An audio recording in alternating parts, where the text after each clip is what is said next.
there. Today we're going to be presenting on the research writing stages. We're a group of 6 and we're going to take you through the 10 research writing stages, namely topic and introduction, research problems, objectives, hypothesis, literature review, research design, discussion, conclusion, and recommendation.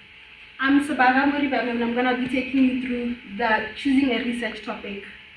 A research topic is the main idea or subject that you want to study. And Lim stated that the starting point of any good research is choosing a good topic. Without it, there is no direction. A topic also establishes the focus of the study as well. And a good topic should be researchable with available data, relevant to your field of study, eye-catching, and it should be realistic in terms of resources. Now I'll be taking you through the introduction. A strong introduction sets the tone for the whole study, and it also provides background information and tells you the significance of the research. Key elements of a good introduction is it explains the importance of the topic, gives background information, as well as briefly states what the study will focus on. I'll hand over to Olerata, who will take you through the research problems.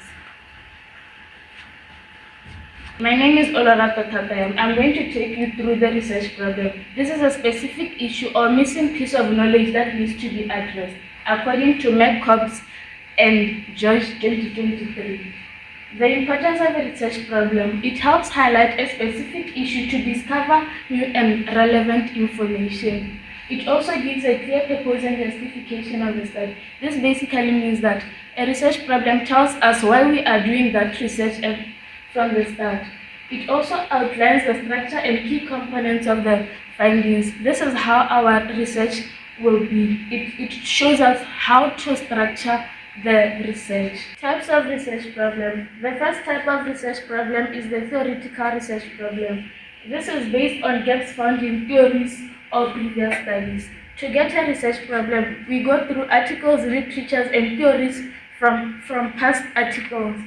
The other type of research problem is a practical research problem. It focuses on solving real-life issues with practical solutions. To hand over to Zao to take you through objectives.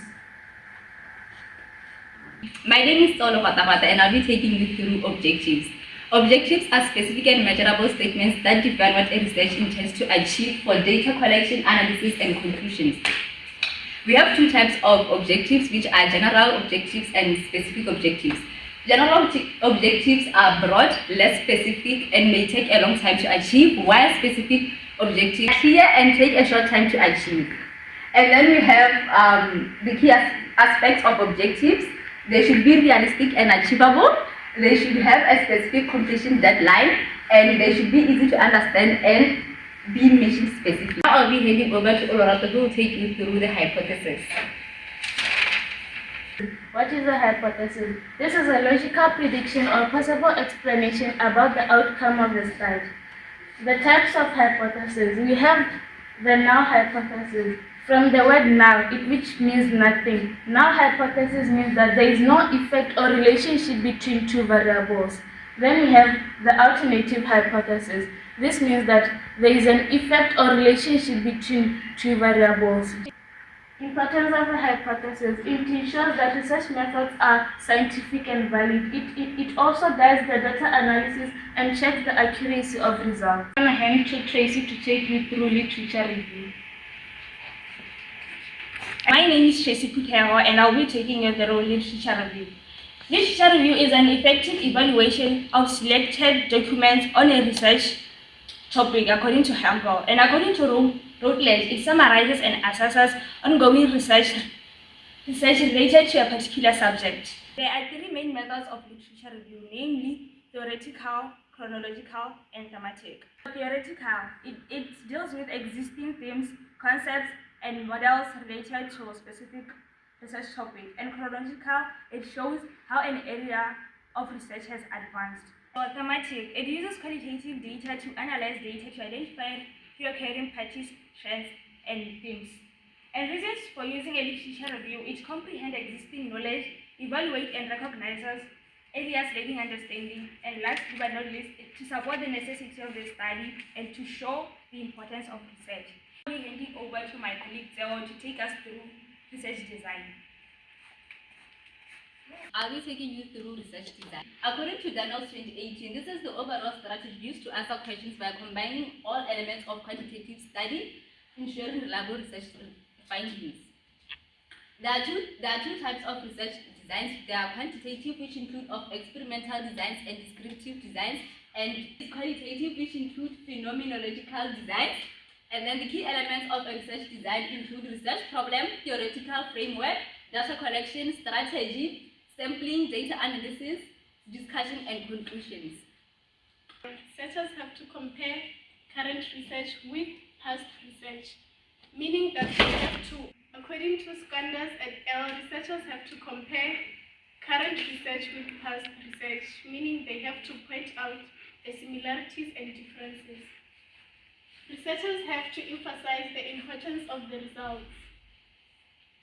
And lastly, researchers recommend areas for further investigation. I'll be handing over to my colleague, Katlao.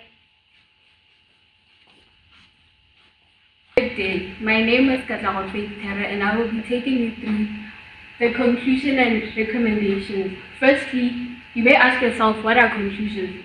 A conclusion is the final part of an academic paper that summarizes the key findings. When writing a conclusion, firstly, one has to measure the main parts from your introduction. That may be the purpose of the research or the hypothesis in order to build a relation to the findings. Secondly, when writing a conclusion, you have to emphasize that the objective of the writing is in order to build relation to the findings.